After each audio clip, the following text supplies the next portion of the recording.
अरे हा तर मला मांडीवरती घेऊनच नाचायला लागला होता. तर आहे ना मेधाचा आज दुसरा दिवस होता आणि मेधाला निघालो होतो. तर आहे ना बापूला मेधाला न्यायचं होतं, तर बापूच्या घरी आलो होतो. तेवढ्यात काका म्हणते मला पण घे व्हिडिओ मध्ये तुझ्या. तर आहे ना गेटच्या आत आलो होतो आणि याची कोणी वाट बघत होतं काय माहिती, याला खूप घाई झाली होती आज जायची. मेधा ग्राउंड वरती आलो आणि तर डान्स पण चालू झाले होते. कालच्या मेधाला तर सगळे उभेच होते आणि एक तर फोन वरती बोलतोय, एक मेसेजची वाट बघतोय, हा लास्ट सीन चेक करतोय. म्हटलं विषयच हार्ड आहे तुमचा म्हटलं. अरे डान्स पण एक नंबर होते बरं का.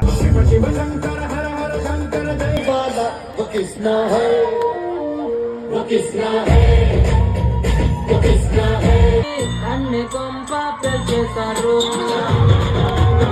तमिळ सॉन्ग लागलं आणि सगळेच नाचायला लागली. अरे आणि तर डायरेक्ट तोंडावरती रुमाल घेतला आणि डायरेक्ट गॉगल लावला होता. म्हटलं पॅटर्नच वेगळा भावा तुझा. अरे हा डान्स एक नंबर होता. अमृतवाहिनी कॉलेज ऑफ फार्मसी यांचा होता बरं का. यांनाच मेधा कप भेटला. अरे हा 51,000चा चेक पण भेटला यांना. तर मित्राला म्हटलं माझा हात पकड, भरपूर गर्दी बरं का इथं, हरवशील बिरवशील. संकेत पण भेटला आपल्याला. आपले मित्र आले होते सगळे इथं. म्हटलं काही विषय नाही आता. आपल्याला मेधा कपच्या विनरनी पण पार्टी दिली होती पाणीपुरीची. मेधा 2K25 चा एंड पण एक नंबर झाला होता बरं का. फटाके बघा एक नंबर दिसत होते.